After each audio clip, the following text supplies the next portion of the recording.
Hello student, in the class 11 mathematics, we are on our next topic, practical problems on union and intersection of two sets. देखो इससे पहले हम union और intersection के concept पूरे कर चुके हैं, जिसमें हमने क्या रीड किया था कि लेटस हमारे पास एक यूनिवर्सल सेट है, उसके अंदर एक ए सेट है और एक सेट उसमें बी है। इस तरीके से ए एंड बी, ये रिप्रेजेंटेशन इस तरीके से भी हो सकती थी, इस तरीके से भी ये रिप्रेजेंटेशन हो सकती है। That is this is A and this is B, दोनों केस की बात कर लेते हैं। तो इस केस में हमारे पास एलिमेंट है 1 2 3 4 5 6 7 8 9 10। ये एलिमेंट कुछ हमारे पास सेट्स के अंदर में यूनिवर्सल सेट्स 1 to 10 में ये एलिमेंट है। तो और इस केस की बात करें तो यहाँ पर हमारे पास इंटरसेक्शन और यूनियन क्या बनती है, हमारे पास ए यूनियन बी। तो सबसे पहले बात करते हैं ए के अंदर में एलिमेंट कौन से हैं। 3 4 5 एंड 6। बी सेट की बात करते हैं तो यहाँ पे हमारे पास एलिमेंट है 6 7 8 9। ये एलिमेंट हमारे पास सेट बी में है। तो यहाँ से सिंपली हम देख सकते हैं कि ए यूनियन बी जो है वो उसमें एलिमेंट जो है वो कौन कौन से हैं, 3 4 5 6 9 7 एंड 8। 3 4 5 6 7 8 एंड 9, ये एलिमेंट हमारे पास है ए यूनियन बी में। और जो हमने किया था ए इंटरसेक्शन बी के अकॉर्डिंग, उसके अंदर में एलिमेंट देखो, जो दोनों ही सेट में कॉमन एलिमेंट है वो हमारे पास है ओनली 6 एलिमेंट। तो यहां से अब इस यूनियन और इंटरसेक्शन कंसेप्ट का यूज किस तरीके से हमारे पास प्रैक्टिकल प्रॉब्लम में होगा वो हम देखते हैं। तो लेट अस, हमने फाइंड आउट क्या करना है कि number of A union B कितने एलिमेंट हैं। 1 2 3 4 5 6 7। यहाँ तो हमारे पास एक फाइनाइट सेट था, हम इजिली काउंट कर सकते हैं। कुछ सेट हमारे पास में इस तरीके के भी हो सकते हैं, फाइनाइट सेट में ही ये एक छोटा सेट था, कोई ज्यादा नंबर वाला सेट हो सकता है, वहां पे हम कैसे बिना रिप्रेजेंटेशन के कैसे एलिमेंट को फाइंड आउट कर सकते हैं। तो देखते हैं। तो हमारे पास यहाँ से क्या बनता है, अगर मैं यहाँ पे देखूं कि मेरे पास number of element in set A कितने हैं, N of A is equal to 1 2 3 4 and 1 2 3 4 N of element number of element in B that is also 4।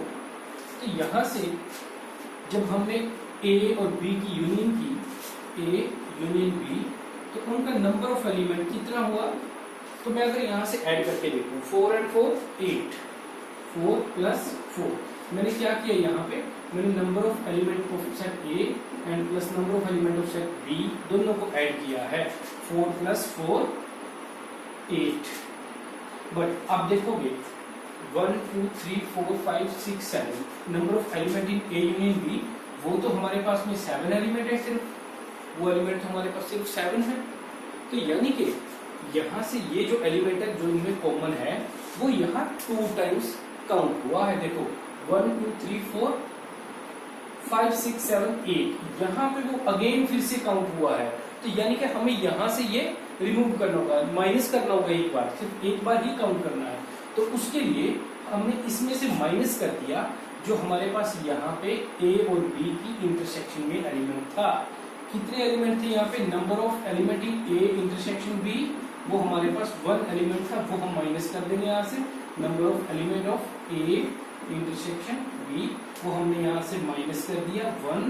तो इस केस में अब आप देखोगे 8 माइनस 1 यानी कि इज इक्वल टू 7। और ये दोनों एलिमेंट, इसके अंदर एलिमेंट कितने थे, वो भी एलिमेंट 7 थे। यहाँ से हमारे पास इक्वल आ जाता है। अब बात करते हैं दूसरा केस। ये वो केस था जिस केस में हमारे पास दोनों सेट्स के ए और बी सेट्स जो सबसेट है यहाँ पे, उन दोनों का कोई ना कोई एलिमेंट कॉमन होगा, दोनों की इंटरसेक्शन कुछ ना कुछ पॉसिबल है, कोई फाइनाइट नंबर है, वो यानी कि आपके पास 0 ना हो, कोई नंबर ऐसा है कि जो हम पॉजिटिव वैल्यू है कोई, वहां पे हमारे पास में ये फाई नहीं है, यानी कि number of A union B जो है हमारे पास, ए इंटरसेक्शन बी, वो हमारे पास फाई हो, अगर उस केस में हम क्या करेंगे, देखो उस केस में हमारे पास क्या होगा। अब लेट अस यही एलिमेंट हम ले लेते हैं 3 4 5 6। अब ये 6 तो कॉमन है नहीं यहाँ पे, इसके अकॉर्डिंग बात करें तो दोनों के बीच में कॉमन नहीं है, तो उसमें हम लेते हैं 9 7 8 1 2 यहाँ पे हमने बाहर ले लिया। अब हम देखते हैं तो इस केस में number of element of A intersection A union B is equal to N of A plus N of B. ये हमारे पास में नंबर ऑफ एलिमेंट होंगे, क्योंकि इस केस में हम माइनस क्या करें, अगर इस फॉर्मूले के अकॉर्डिंग देखें तो हमने यहाँ से कितने नंबर ऑफ एलिमेंट है, कोई भी नंबर ऑफ एलिमेंट नहीं है, 0, तो 0 माइनस करेंगे तो भी इन दोनों के सम पर कोई भी इफेक्ट नहीं पड़ेगा। तो उस केस में, इस केस में जब हमारे पास number of element in A intersection B में नंबर ऑफ एलिमेंट कोई भी ना हो, तो उस केस में हमारे पास दोनों का ही एडिशन हमारे पास number of A union B होता है। तो यहाँ पे number of A union B कितने हो जाएंगे, 1 2 3 4 5 6 7। आप यहाँ से देखोगे 4 + 3 = 7। उस केस में भी दोनों में इक्वल नंबर ही आ रहे हैं।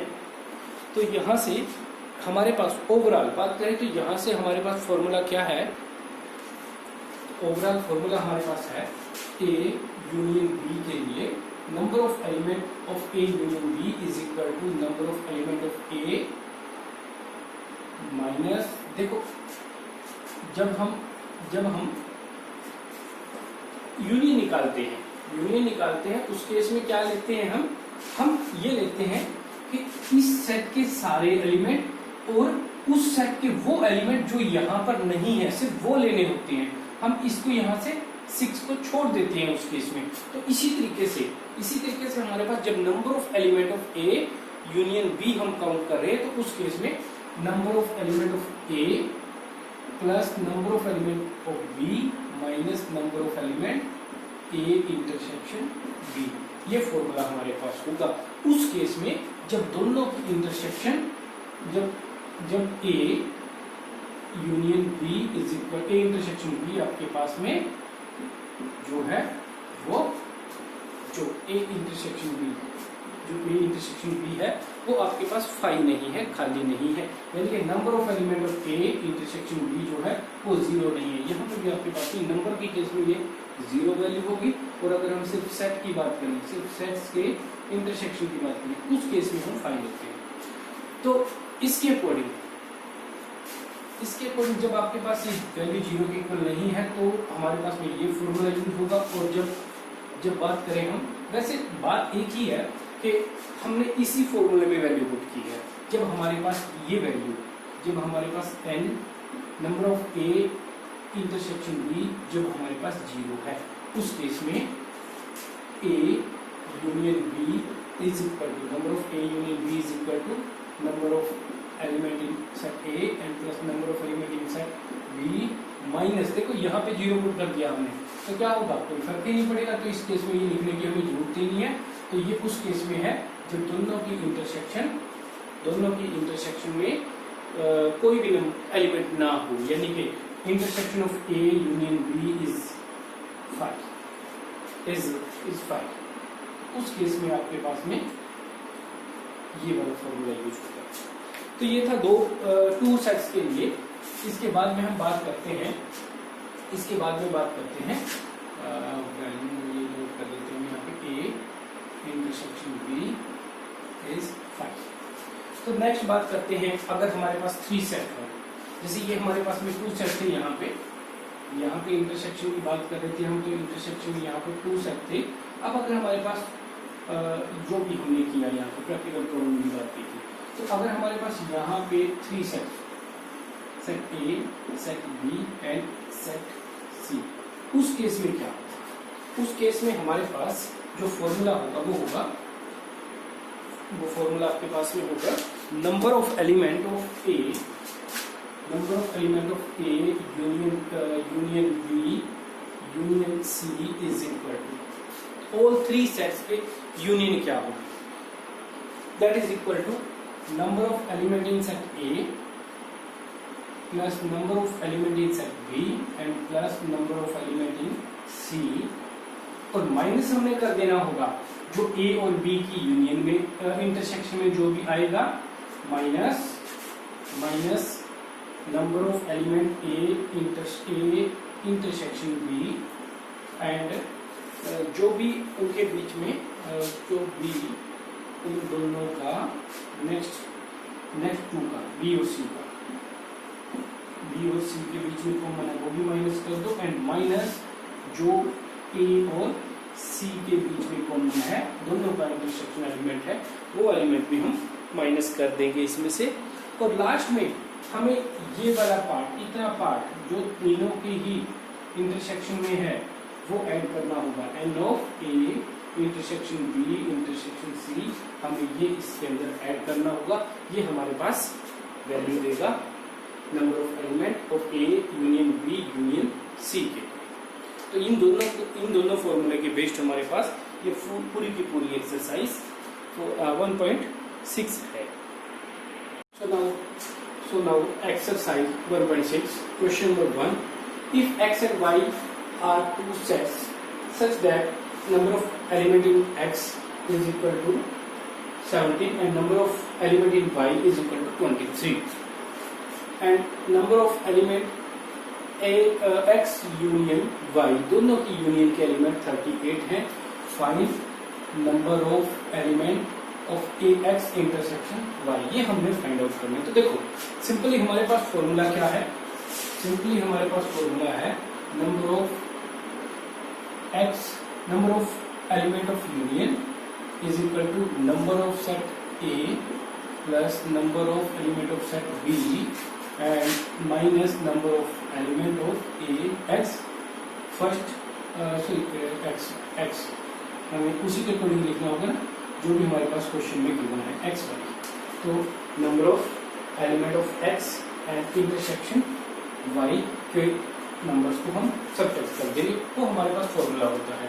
अब हमने फाइंड आउट क्या करना है, ये हमने फाइंड आउट करना है। तो हम क्या करेंगे, number of element of x intersection y, इसको हम इक्वल के एक साइड में रखेंगे, बाकी सारा एक तरफ ले जाएंगे। तो उसके लिए क्या किया है, ये जो वैल्यू है नेगेटिव वैल्यू नेगेटिव थी, हम इस वैल्यू को इस तरफ ले आए इक्वल के, तो इधर आके ये वैल्यू हो जाएगी n x number of element of x intersection y, इधर आके वैल्यू पॉजिटिव होगी और ये वैल्यू इधर जाके नेगेटिव हो जाएगी, हमारे पास minus number of x union y। यहाँ पे ये एज इट इज कोई चेंज नहीं किया हमने, इसको ऐसे ही रखा।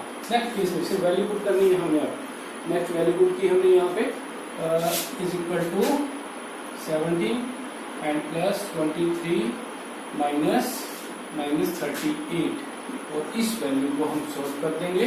इसकी वैल्यू आ जाएगी number of element in x intersection y की हमारे पास वैल्यू आ जाएगी। ये दोनों का की हमारे पास is equal to 40 minus 38 is equal to 2, यानी कि number of element in A intersection x intersection y क्या है, वो 2 एलिमेंट है। नेक्स्ट देखते हैं question number 2, if x and y are two sets such that x union y has 18 element, यानी कि दोनों की यूनियन में 18 एलिमेंट है। हम यहाँ पे लिख भी सकते हैं, इस क्वेश्चन में भी हम कर सकते थे, हम ये लिख सकते थे पहले, यहाँ पे वैसे इसने रिप्रेजेंट करके दिया हुआ है खुद से ही।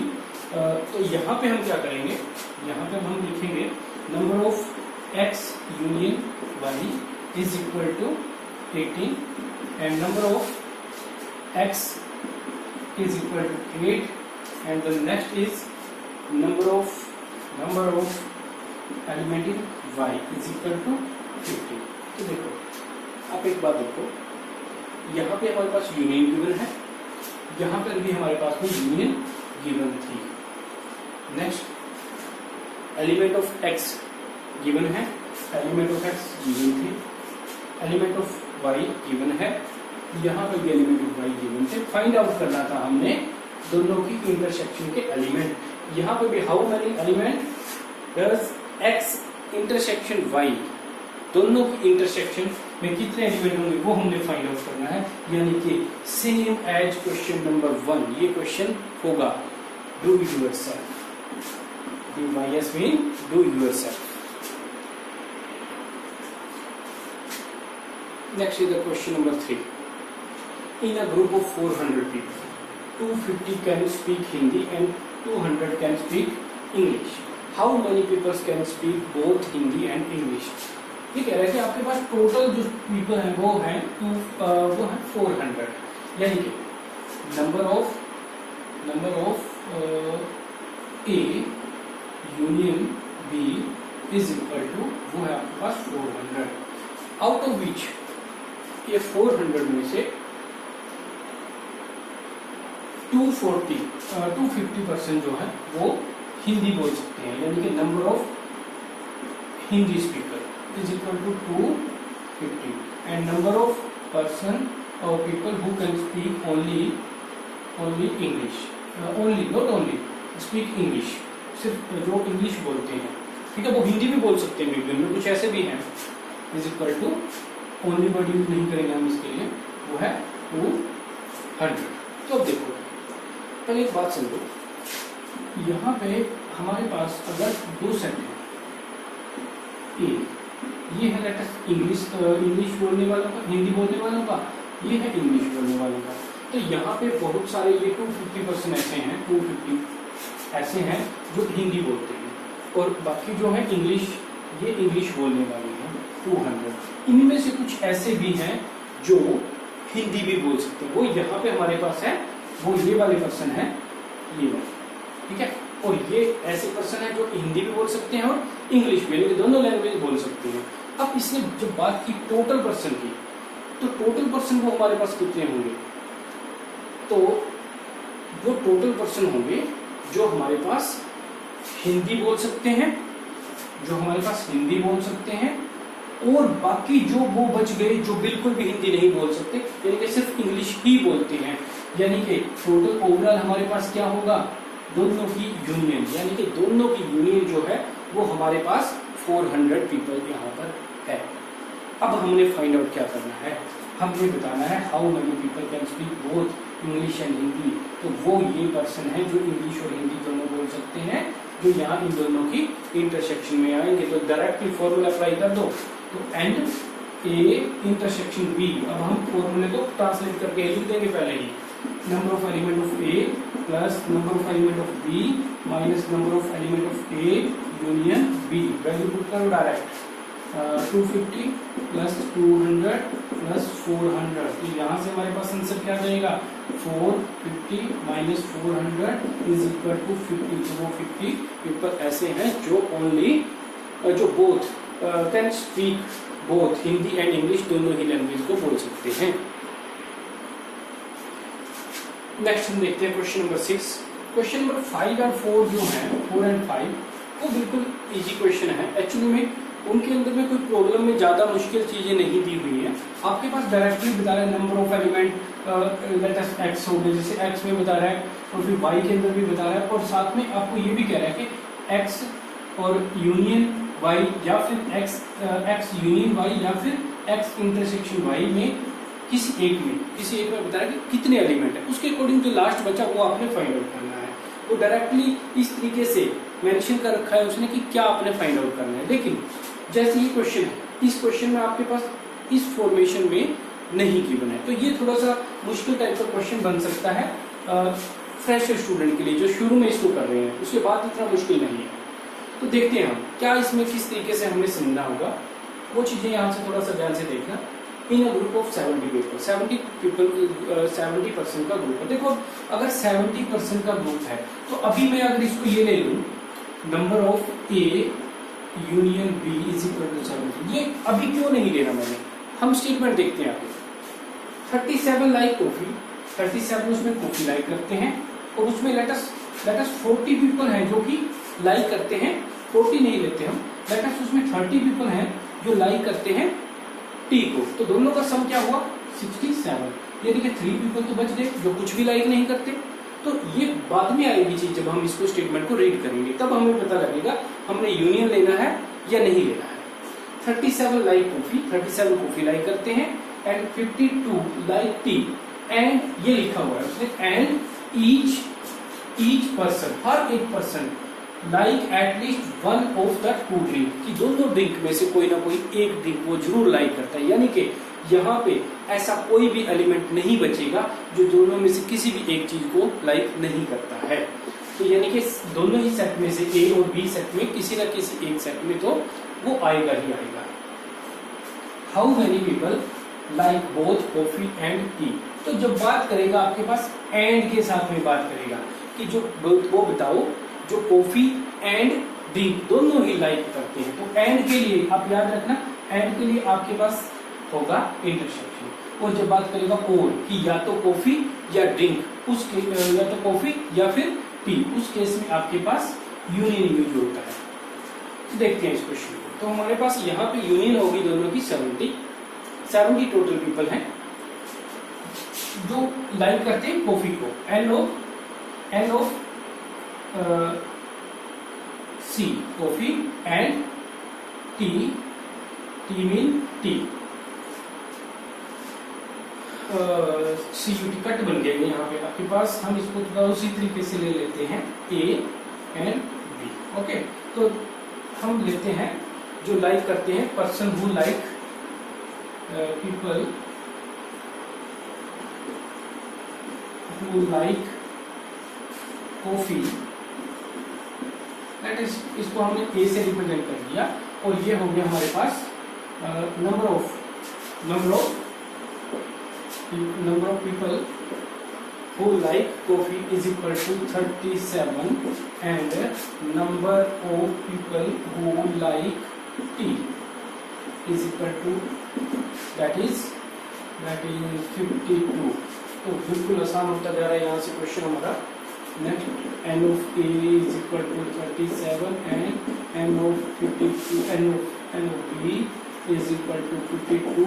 तो अब क्या रह गया, कुछ नहीं रहा, डायरेक्ट वैल्यू करनी है। Number of we have to find, क्या फाइंड आउट करना है, हमें फाइंड आउट करना है जो दोनों ही लाइक करते हैं। ठीक है, तो हम एक बार मेंशन कर देते हैं number of people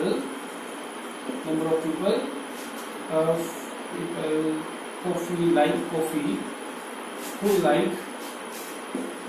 who like coffee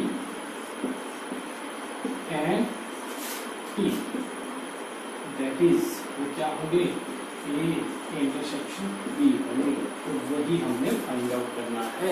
इसके बाद डायरेक्ट फॉर्मूले में वैल्यू पुट कर दो, N A intersection B is equal to, formula union के साथ होता है, हम यूनियन को पीछे ले गए, इंटरसेक्शन को पहले ले आए, is equal to number of A plus number of B minus N A intersection A union B, वो माइनस कर देंगे हम दोनों का ऐड करके करेंगे। तो 37 प्लस 52 माइनस 70, दोनों को ऐड किया, हमारे पास होगी value 9 and 8 89 minus 70 is equal to 90 is your answer. 90 people ऐसे हैं जो कि कॉफी एंड टी दोनों को लाइक करते हैं।